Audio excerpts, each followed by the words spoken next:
Hey guys! Tonight, let's dim the lights, settle in, and drift into the kind of history that's, well, honestly, half forgotten. The kind of history you probably didn't get in school, unless your teacher was unusually adventurous or just plain tired of the same Columbus, Pilgrims, Thanksgiving script. We're talking about Cahokia. Yeah. Cahokia. The giant city near modern St. Louis that once had a population larger than London in the year 1200. Which is the kind of fact that makes you wonder if all those textbooks were edited by someone who just, really loved ignoring North America. So let's set the stage. Imagine the Mississippi Valley, around 1,000 years ago. Instead of strip malls, baseball stadiums, and slightly depressing suburban cul-de-sacs, you've got an enormous city. Pyramids made of earth instead of stone. Huge ceremonial plazas. A population possibly pushing 20,000. That's more people than medieval Paris. And just to rub it in a little, London at the same time was basically a muddy town where people were still arguing about whether bathing was suspicious.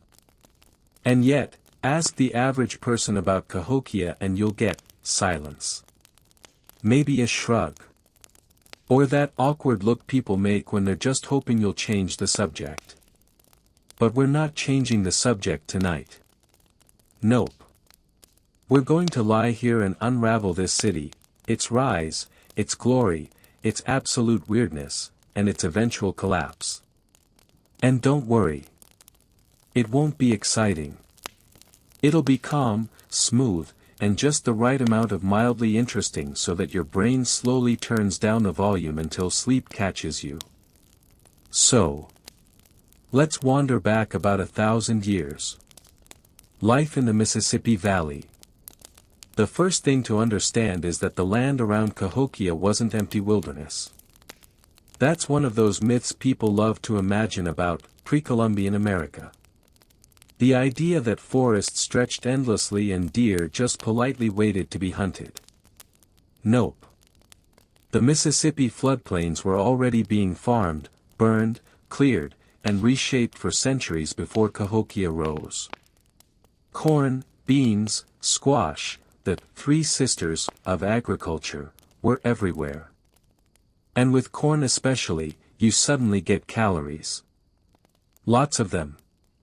Which, of course, leads to population growth, bigger settlements, and people deciding, hey, let's pile up dirt until it looks impressive. And boy, did they pile up dirt. The biggest mound at Cahokia, Monk's Mound, was over 100 feet tall and covered more ground than the Great Pyramid at Giza. And no, they didn't have draft animals, or carts, or metal shovels. Just baskets. People literally carrying dirt one load at a time, over and over, until you had a mountain of earth.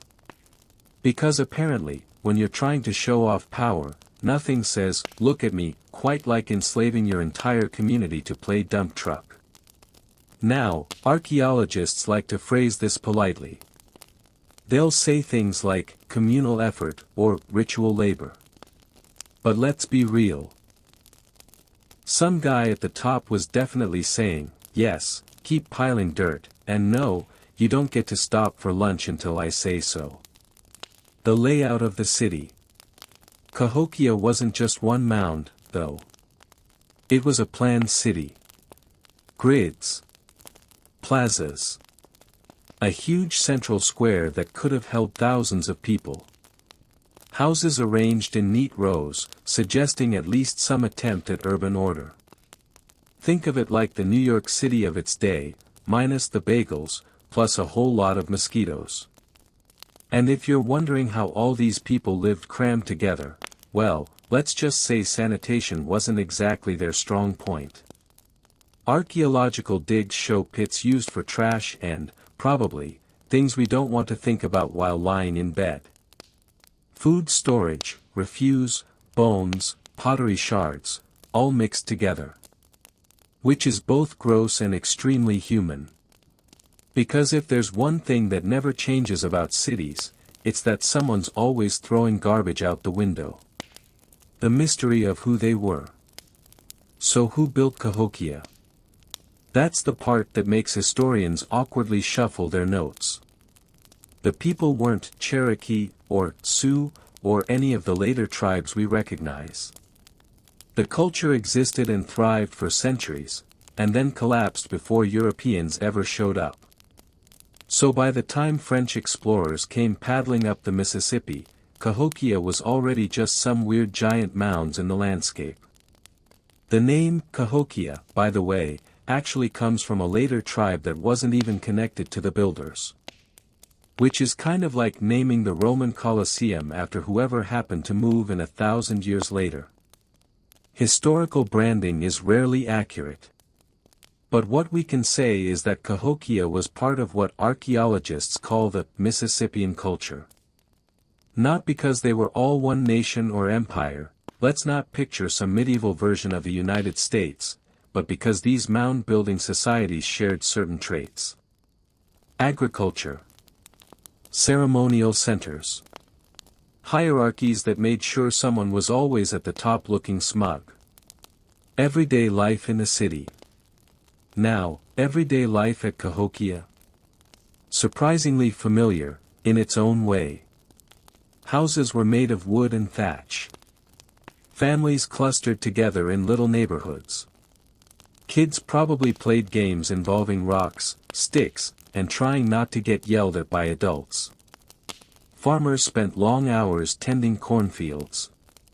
Hunters brought in deer, turkeys, and the occasional bison. But life wasn't exactly peaceful. Evidence suggests the city may have had palisades, giant wooden walls, around its central districts. Which raises the question, were they protecting themselves from outside enemies, or from their own unhappy neighbors? Because nothing says utopia quite like a giant fence keeping everyone else out. And inside those walls, elites, chiefs, priests. The people who lived literally on top of everyone else, on the biggest mounds, in the fanciest houses. Archaeologists found exotic goods buried with some of them, shells from the Gulf Coast, copper from the Great Lakes, obsidian from out west. A reminder that Cahokia wasn't isolated. It was plugged into a continent-wide trade network. Which is impressive, considering they were doing all this with canoes and walking. Religion and rituals. And then there's the religion. Because of course there was religion. People don't build giant mounds for fun. The whole city revolved around ceremonial life. Festivals, rituals, sacrifices, the works. One site near Cahokia, called Mound 72, revealed a burial of a high-status man laid out on a bed of thousands of shell beads. Fancy, right? Except around him were dozens of sacrificial victims. Young women, mostly. Buried in mass graves, likely killed to accompany Mr. Important into the afterlife. So yes, Cahokia was advanced, complex, and impressive. But it was also, well, pretty grim, depending on which side of the ceremony you were standing on. And that, friends, is the opening act. A city bigger than London, built by people we barely understand, filled with rituals, hierarchies, and mysteries. A city that rose from corn and earth, flourished for centuries, and then quietly fell apart. But we're not done. Not by a long shot. Next, we'll drift deeper into the lives of Cahokia's rulers, their bizarre obsession with aligning mounds to the stars, and the slow, inevitable collapse that turned this metropolis into just grass-covered hills in a park near St. Louis. So, fluff your pillow, because we're only getting started. Alright, so we've set the stage with Cahokia as a city. Bigger than London. Built on corn and backbreaking basket labor. But who was actually running this whole operation? Because cities don't just magically organize themselves. Someone has to be in charge, demanding bigger mounds, organizing feasts, and probably yelling at people about carrying baskets of dirt in a straighter line. And here's where things get interesting. We don't actually know who ruled Cahokia. No written records. No carved monuments with names and dates like in Egypt or Mesopotamia. Just dirt. Bones. The occasional fancy burial with shell beads. Which means we have to piece together the picture from archaeology and a whole lot of educated guessing. The big man at the top. Archaeologists tend to talk about chiefdoms instead of kings or emperors when it comes to Cahokia. But let's be honest. If you're living on top of a 100-foot mound, with hundreds of people buried at your feet, and everyone else has to look up at you every day, you're basically the king. Titles don't really matter when the power structure is that obvious. The elites of Cahokia weren't just political leaders. They were religious figures too. Think of them as a combination of mayor, pope, and guy who insists he knows exactly where the sun should rise every solstice. Which is where we get into one of Cahokia's strangest features, Woodhenge. Woodhenge, the giant calendar nobody asked for. Just outside the main city plaza, archaeologists discovered huge circles of wooden posts. They call them Woodhenge, which, yes, is the laziest possible name, but also pretty accurate. Think of it like a giant sundial made of telephone poles. The posts were aligned to track solstices and equinoxes. Which means someone was standing out there, watching the sunrise, and declaring, "Yep, it's officially summer now. Time to schedule some sacrifices." Because nothing says advanced society like knowing exactly when the corn should be planted, and also making sure the gods get their share of human blood just to be safe. What's fascinating is that these alignments show us just how cosmological Cahokia was. The rulers weren't just political bosses. They literally positioned themselves as the people who understood the universe. The ones who told you where you stood in the grand cosmic order. And if you didn't like it, well, enjoy life outside the palisade, I guess. Feasts, festivals, and human sacrifices. Now, we already mentioned Mound 72 and its slightly horrifying mass burials. But that wasn't an isolated thing. Ritual life at Cahokia involved a lot of feasts, giant communal events where food was cooked, beer-like drinks made from fermented corn were passed around, and people gathered in huge numbers. And of course, nothing cements community bonding like occasionally watching a few unlucky individuals lose their lives for the sake of religious spectacle. It's grim, but also pretty common across ancient civilizations. The logic seems to be, if you want to prove your leaders are powerful enough to talk to the gods, they'd better be able to control life and death itself. Archaeological evidence shows large-scale cooking pits, with layers of ash and animal bones. So we know these feasts happened on a massive scale. Imagine entire neighborhoods gathered in the plaza, eating roasted deer, drinking corn-based brews, while at the same time watching ceremonies that probably blurred the line between spectacle and terror. Everyday people in all this.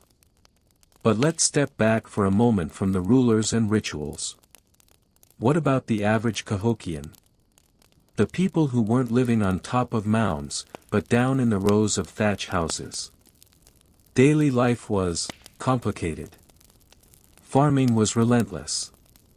The soil in the floodplain was rich, but it needed constant tending. Corn fields had to be planted, weeded, harvested. Add beans and squash to the mix, and you're spending most of your life bent over plants, hoping the weather doesn't ruin everything. When they weren't farming, people hunted, fished, gathered nuts and berries.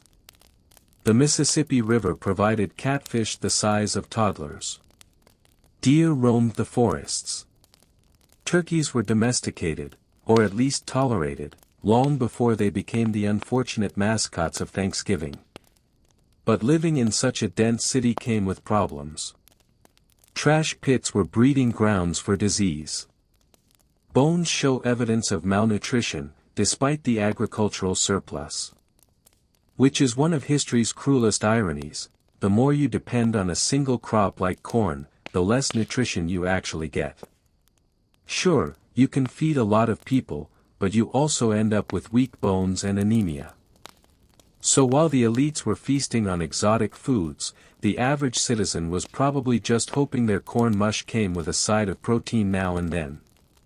Walls and violence. And then there's the question of violence. Remember that palisade wall I mentioned? Archaeologists found evidence that it was rebuilt several times, suggesting constant worry about attack, or rebellion. The wall itself wasn't small. It stretched around the central ceremonial district, requiring tens of thousands of logs.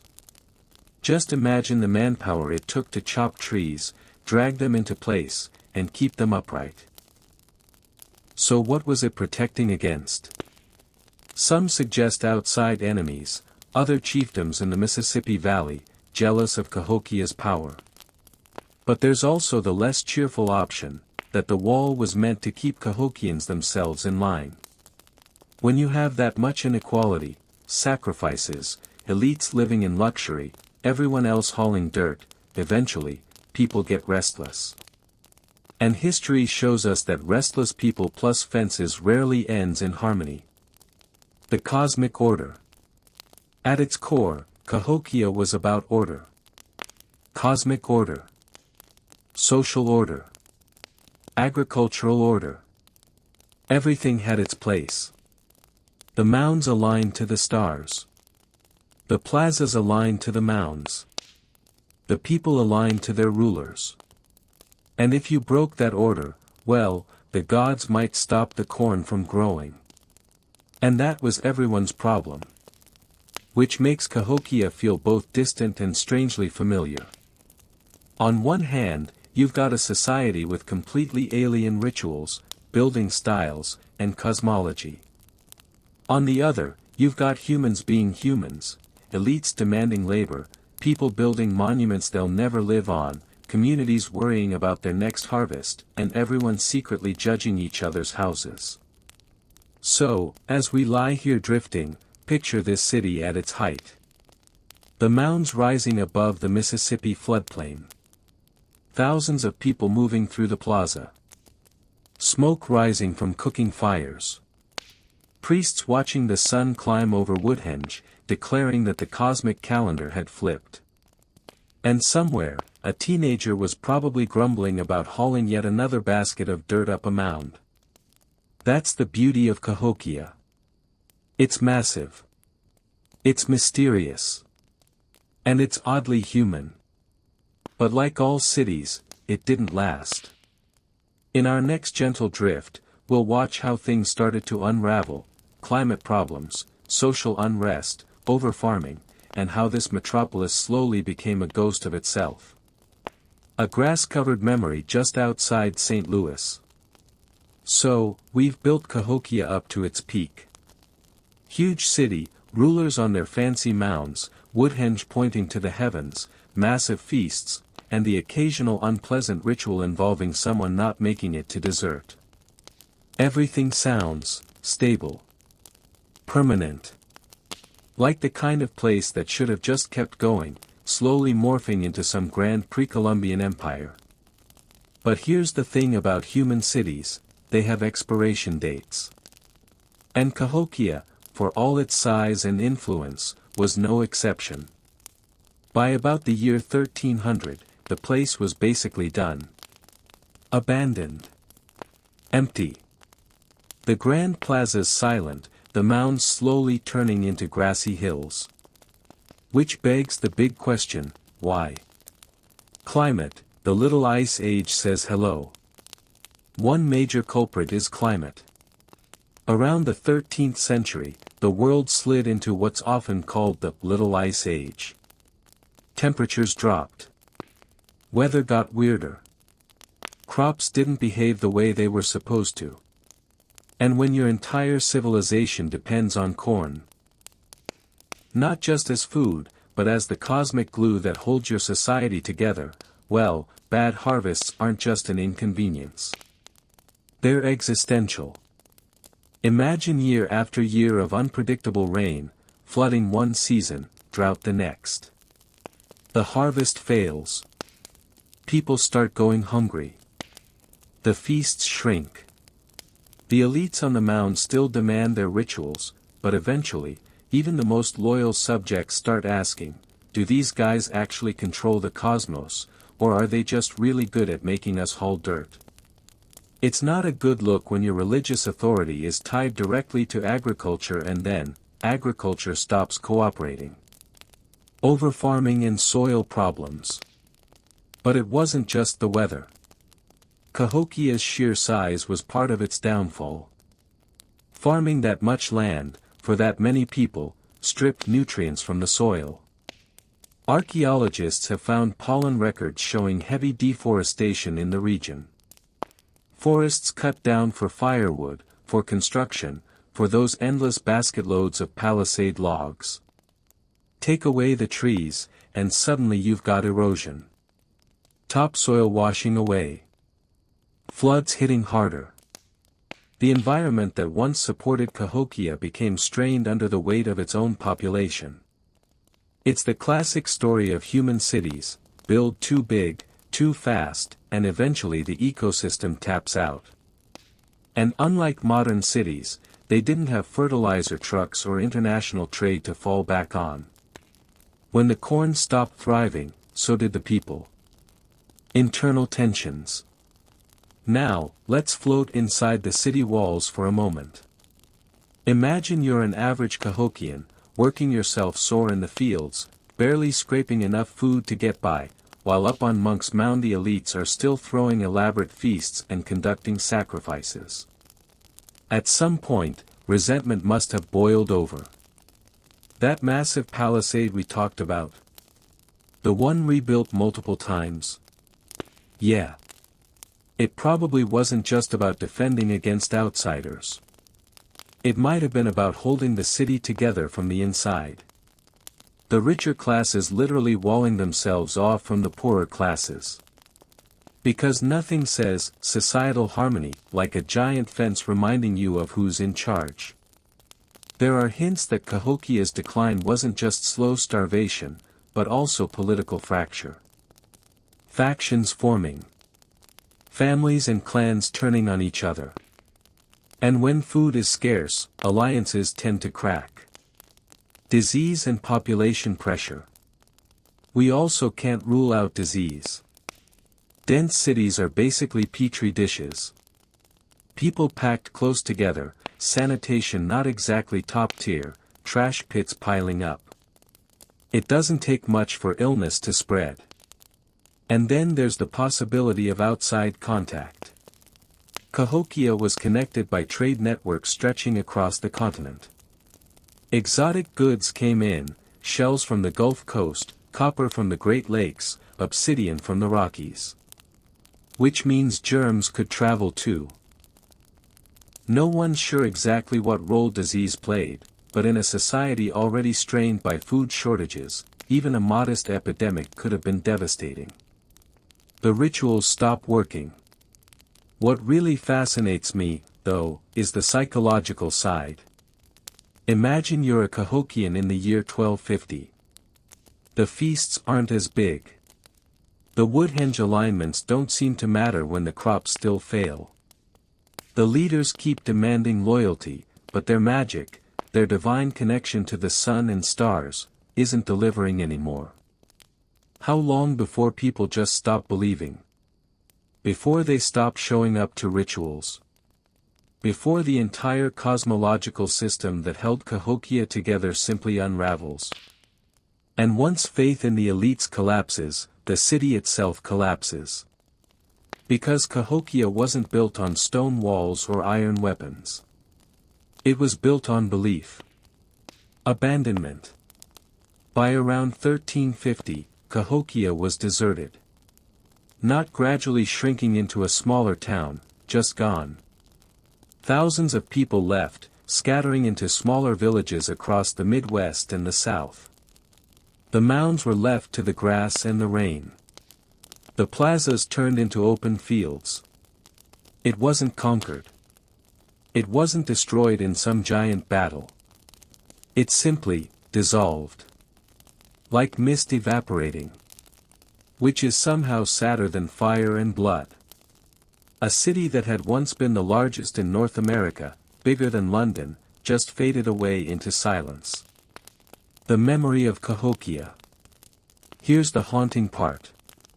For centuries afterward, indigenous peoples in the area remembered Cahokia, but not necessarily as their own city. Oral traditions sometimes treated the mounds as places made by giants, or by ancient, powerful beings. The sense of mystery hung over the site long before archaeologists showed up with shovels. And by the time Europeans arrived, Cahokia was long gone. Hernando de Soto and his expedition marched through the southeast in the 1500s, encountering Mississippian chiefdoms that were still thriving. But the great city itself? Just grassy hills near the Mississippi River. The memory had slipped into legend. A city without a written word. What makes Cahokia so strange is how much we don't know. No records. No writing. No king lists. No monumental inscriptions. Everything we know comes from dirt.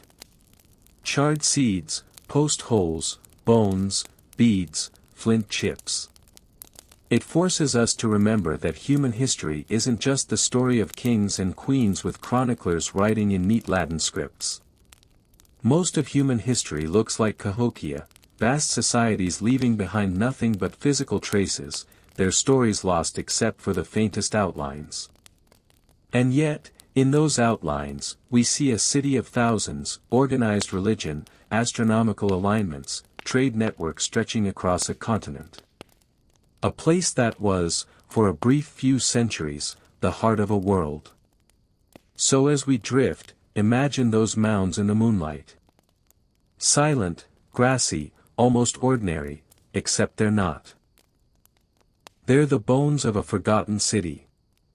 A city that thrived, strained, broke apart, and was swallowed by time. And yet, somehow, still whispers to us across the centuries. So, Cahokia is gone by about 1350. Grass grows over the plazas. Wooden temples collapse into soil.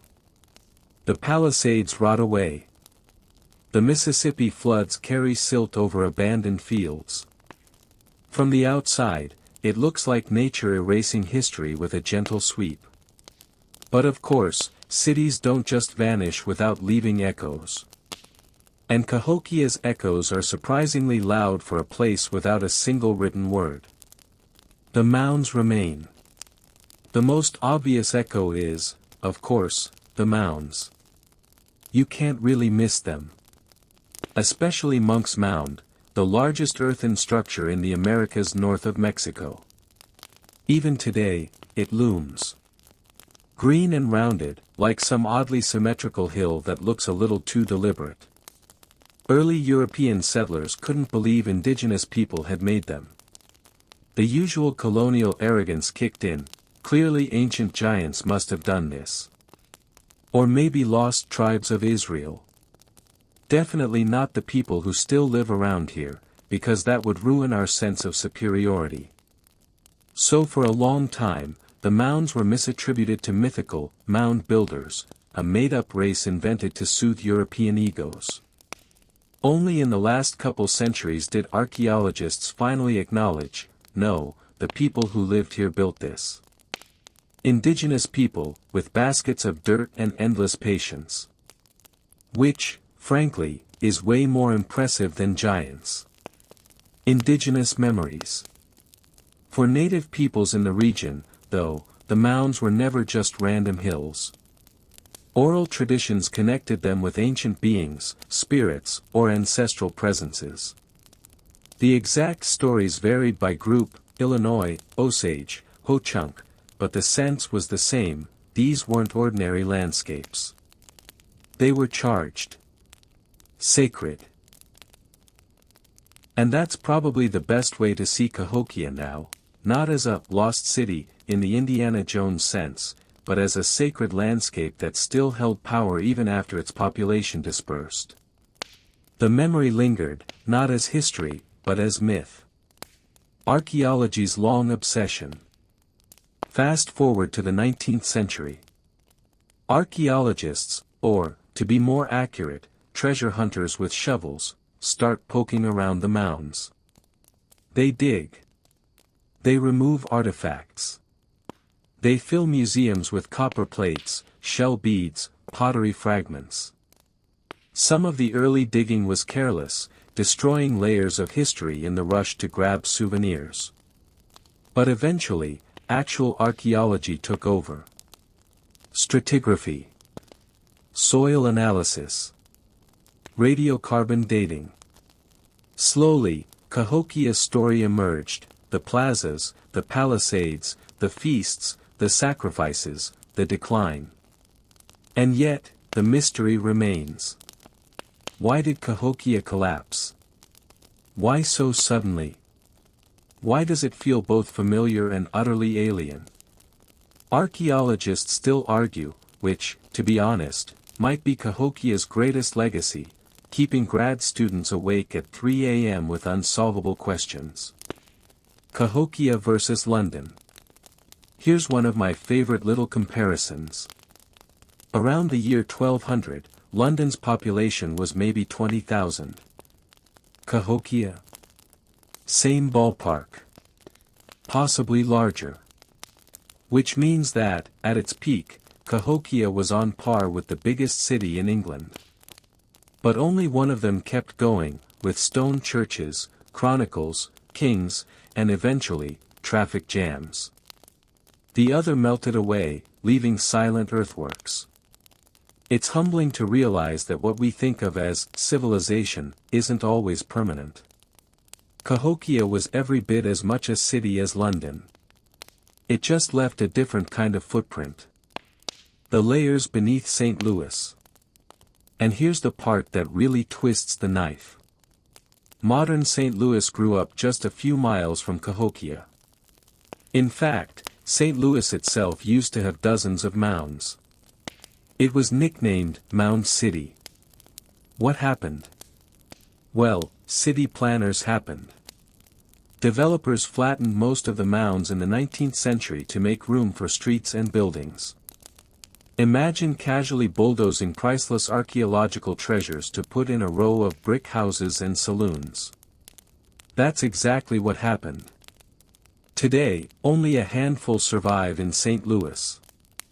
Which makes Cahokia across the river even more precious, one of the last intact windows into that lost world. Cahokia's strange afterlife. But here's the twist, Cahokia might be gone physically, but in a way, it still shapes us. Not directly, not in a "they invented democracy" way. But their agricultural innovations, corn especially, literally fed the rise of later indigenous nations. And the Mississippian world they were part of didn't vanish. Chiefdoms across the southeast carried on many of the same traditions, mound building, ritual feasts, warrior societies. Even when Cahokia itself emptied out, its cultural DNA lived on. When Europeans finally showed up, they weren't walking into an empty wilderness. They were walking into the aftermath of Cahokia's legacy. The silence of cities. I think what makes Cahokia so haunting is the silence. Most ruined cities in history leave behind writing. Rome has marble inscriptions. Babylon has cuneiform tablets. London has endless legal documents nobody wanted to read then either. But Cahokia? Nothing. No voice, no chronicle. Just dirt. And yet, dirt can speak. It whispers about palisades rebuilt 4 times. About copper plates buried with honored dead. About a child laid to rest in ochre. About feasts where thousands gathered, hoping the cosmos was listening. The whispers are faint, but they're there. Cahokia as a reminder. So what do we do with Cahokia now? Well, you could visit. The site is still there, near Collinsville, Illinois. You can climb Monk's Mound. Stand where the rulers once stood. Look out over a landscape that was once alive with tens of thousands of people. And maybe, if you squint a little, you can imagine the sound of drums, the glow of firelight, the sight of thousands gathered in the plaza below. It's humbling. Because we live in a world that assumes our cities will last forever. Skyscrapers. Highways. Suburbs stretching to the horizon. But Cahokia reminds us, permanence is an illusion. Even the biggest cities can vanish. Grass grows. Rivers shift. People leave. And someday, archaeologists might be sifting through our landfills, wondering why we thought plastic straws were a good idea. So as we close our eyes tonight, let's remember Cahokia, not just as a ruin, but as a city that lived. A city that rose from dirt, thrived for centuries, and returned to dirt. A city that carried human hope, fear, faith, and failure in equal measure. And if nothing else, it proves that history doesn't need kings or castles to be fascinating. Sometimes, all it takes is a mound of earth whispering across 1,000 years. We've talked about the rulers, the rituals, the decline, and the silence. But let's drift into something gentler. What was it actually like to live in Cahokia? Not in the temples, not in the plazas, but in the ordinary moments of an ordinary day. Morning in the city. Picture it, the sun rising over the Mississippi floodplain. The air heavy with mist. Chickens scratching in the dirt, well, okay, technically turkeys, since chickens weren't here yet. Fires smoldering as women stir pots of hominy. Children already running, barefoot, dodging between houses built of wattle and dog. The houses were small, rectangular, with thatched roofs. They lined the plazas in neat rows, like little cells in a honeycomb. Smoke curled up from them, soft gray against the morning sky. And somewhere nearby, a man knelt over a canoe in progress, smoothing wood with a stone tool.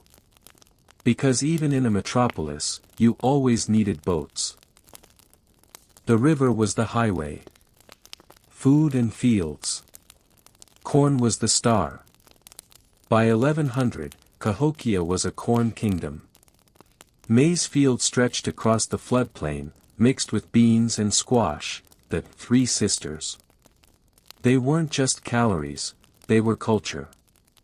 Every bowl of hominy tied Cahokia to the seasons, the soil, and the sun. But meals weren't just corn mush. People ate venison, fish, waterfowl. Nuts gathered in fall. Berries in spring. Imagine the smell of smoked fish drying on racks, or stew simmering in clay pots, thick with beans and pumpkin. Food wasn't just survival. It was community. Feasts bound people together. You ate, you remembered your place, you reaffirmed ties. Every shared meal was a thread in the city's web. Craft and color. If you wandered through a neighborhood, you'd see artisans at work. A woman stringing shell beads into necklaces. A man hammering copper sheets into embossed designs.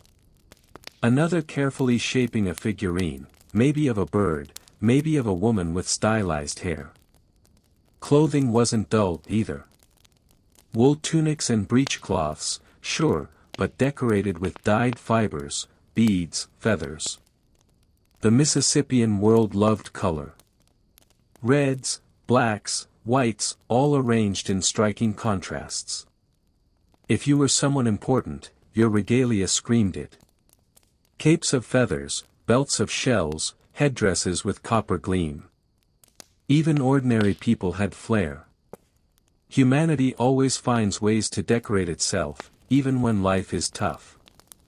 Children and games. What about kids? They were everywhere. Running through alleys, splashing in water, chasing dogs, learning to shoot tiny bows. They probably played with clay figures, little toys of animals or humans found by archaeologists. And games? The big one was chunky. A polished stone disc rolled across the ground, and players hurled spears to see who could land closest.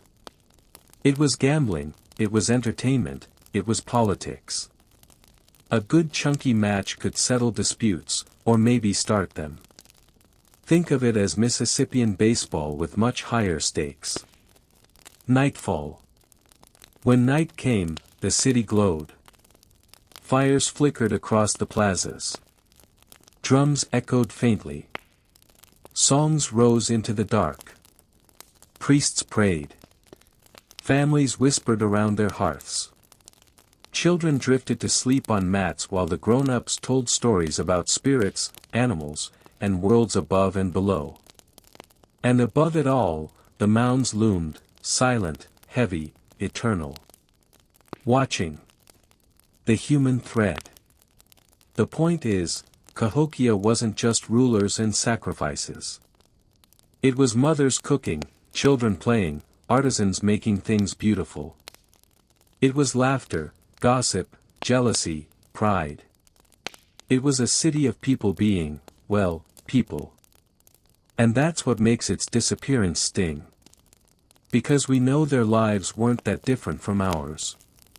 Different tools, different foods, different cosmologies, sure. But the same small joys and frustrations. The same heartbeat of daily life. When you remember Cahokia this way, it doesn't feel like a mystery. It feels like home. So now, we've wandered the plazas. We've climbed the mounds. We've peered into houses and kitchens, followed the priests, and even listened to children chasing stone discs across the dust. And then, silence.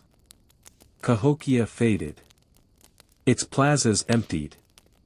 Its mounds grassed over. The river rolled on. And the memory of this city slipped into whispers. A forgotten capital. For centuries, nobody really spoke of Cahokia. Local tribes may have remembered stories, faint echoes of a city that had once been, but for the most part, the earth reclaimed it. Grass grew tall. Trees sank roots into temple platforms. The mound builders, as later European settlers would vaguely call them, became a mystery. By the time colonists stumbled on the site, they had no idea who had made it. They couldn't imagine indigenous people building something bigger than London in the year 1200. So they invented myths. Lost tribes. Wandering Egyptians. Basically anything except the obvious truth, that native people here had once built cities. It took archaeology, slow, clumsy archaeology at first, to bring Cahokia back into the light. To peel back the grass and reveal the plazas, the pits, the post holes, the bones, the tools. To whisper, yes, there was once a city here. And it mattered. Drifting on the river of time. But maybe that's the real point. Cities rise. Cities fall. Some leave marble ruins. Some leave mounds. Some barely leave anything at all.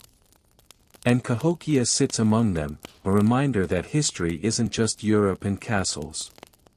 It's here, too. In the heart of North America. Along this wide, slow river. If you stand at Cahokia today, on top of Monk's Mound, you can see the skyline of St. Louis in the distance. Glass towers, steel bridges, highways. All of it buzzing with modern life. And right beneath your feet lies a city that once held its own skyline of earth and timber. A skyline now invisible, except in imagination. It's humbling. It's quiet. It's beautiful. Closing the book. So as we close the book on Cahokia, let's not think of it as a tragedy. Let's think of it as a reminder. That people lived here, dreamed here, argued here, laughed here. That they built something extraordinary, and left behind puzzles that keep us curious. The mounds still stand. The fields still whisper. And if you listen carefully, very carefully, you might almost hear the faint roll of a chunky stone, or the call of a child, or the rhythm of a drum carried on the night air. But then the sound fades, and all that's left is silence. Good night. So, dim your lights a little lower. Let the noise of today melt away. Picture the mounds rising against the moonlight. Picture the fires flickering, long extinguished. And just let your mind wander there, somewhere between history and dream. Because Cahokia may be gone. But the mystery lingers. And with that, good night, travelers. Sleep well. So here we are, at the edge of the story. Technically, we could stop. Cahokia has risen, flourished, declined, and faded. The lights have gone out. The mounds are still. But let's linger a little longer. Because endings, well, they never feel quite finished, do they? History doesn't wrap itself in neat bows. It leaves threads hanging, voices echoing, questions unanswered. And Cahokia is a city made of questions. Echoes of daily life. We talked about the leaders. The priests. The astronomers marking the solstices. But most of Cahokia's people lived quieter lives. The mothers stirring clay pots. The fathers repairing fishing nets. The children scampering barefoot through the dust. They laughed. They argued. They worried about the weather. They probably complained about neighbors. In other words, they lived lives that were very human, very familiar. It's easy to forget that when we stand on the grass today, staring at empty earth. But behind those mounds were whole neighborhoods, whole worlds. And maybe, just maybe, imagining them is just as important as excavating them. How history fades. The truth is, most of human history has been lost. Every campfire that burned out. Every voice that went quiet. Every little wooden tool that rotted back into the soil. We're left with fragments. A spear point. A shard of pottery. A skeleton buried in ochre. And we try to build whole worlds out of them. Which is sort of beautiful, if you think about it. That curiosity itself is what keeps history alive. Cahokia isn't really gone. Not as long as we keep asking questions about it. Not as long as we keep telling stories. A gentle comparison. Sometimes, when people hear about Cahokia, they say, how come nobody told us this before? Because we're used to history being a parade of kings and queens, castles and crowns. But Cahokia had none of that. No cathedrals. No marble. No knights on horseback. Just earth and wood and firelight. And yet, it was a city as real as Paris or London in its time. That's the quiet magic of it. Civilization doesn't always look like what we expect. Sometimes it looks like mounds rising out of a prairie. Sometimes it looks like shadows of wooden posts aligned to the sun. The long sleep. And so Cahokia sleeps on. Beneath the grass. Beneath the highways. Beneath the noise of St. Louis traffic. But in that sleep, it dreams. Or maybe we dream for it. We dream of what once stood there. We dream of fires that no longer burn. We dream of a people whose voices we'll never hear directly, but whose presence still hums through the land. And maybe that's all history really is, dreaming for the dead. Final drift. So let's drift too.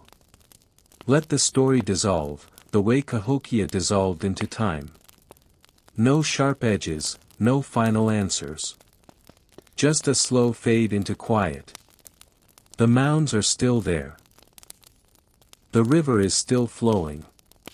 The sky is still stretching above, just as it did for them. And you, listening here in the present, you carry the echo now. Good night again. Sleep deeply. And may your dreams wander softly through forgotten cities. We've wandered through Cahokia. We've circled its mounds. We've stood by its river. We've let the firelight flicker in our minds. And we said goodnight. But history has this habit of whispering even after you've blown out the candle.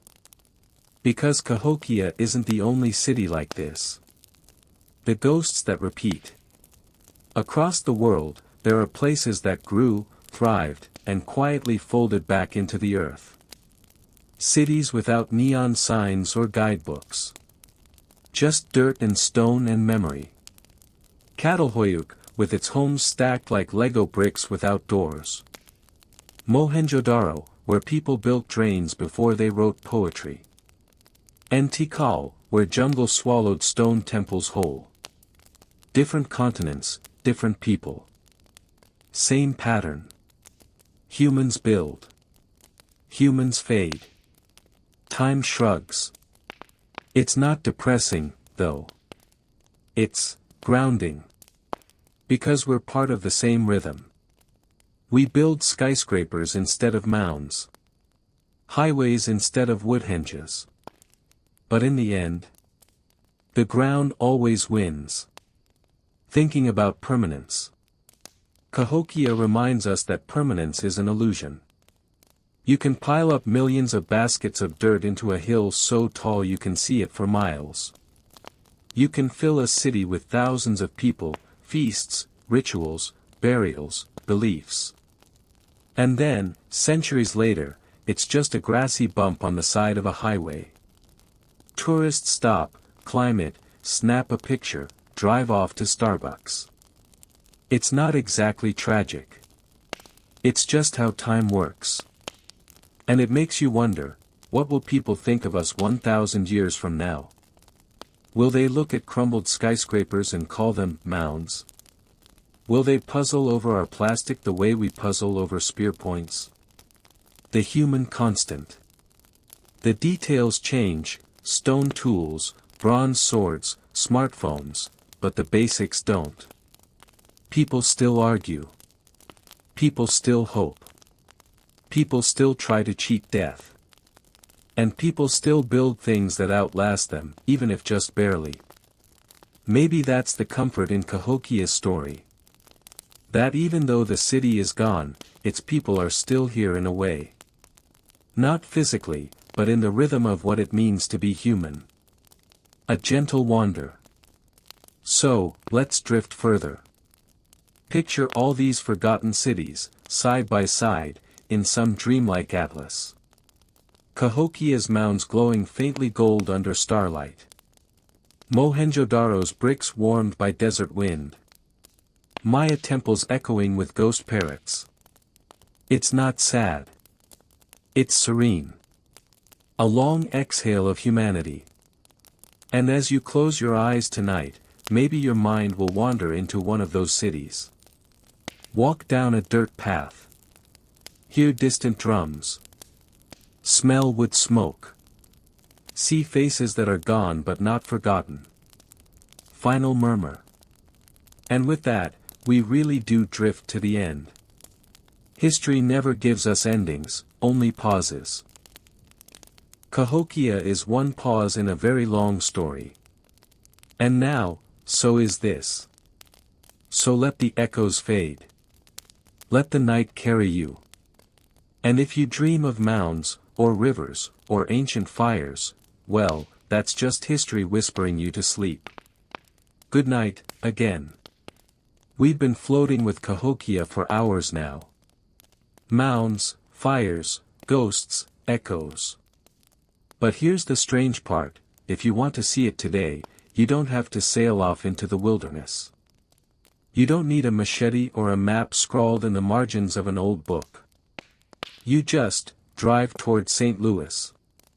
A city on top of a city. Modern St. Louis rises with its steel, its glass, its baseball stadiums, and its massive metal arch tourists buy hot dogs. Cars honk. Life buzzes. But under it all, Cahokia. The forgotten city lives just a few miles away. The ground still remembers, even if most people don't. You can stand on Monk's Mound, the biggest of them all, and look out at the skyline. You'll see office towers and highways. But you'll also feel something quieter, the reminder that cities stack like layers. Ancient beneath modern. Forgotten beneath remembered. The silence of every day. What's odd is that most people in St. Louis go about their days without thinking much about the mounds. Maybe they learned about them in school. Maybe not. For them, it's just background. But isn't that always how it goes? The extraordinary becomes ordinary if you live next to it. Even the biggest pre-Columbian city north of Mexico is just there. Grass and dirt. A landmark to some. A curiosity to others. It's almost funny. We think we're different from people of the past.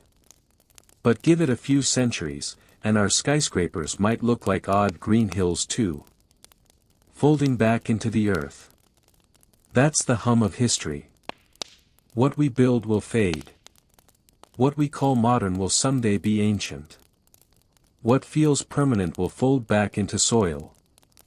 And yet, there's comfort in that. We're not the first to try. We won't be the last.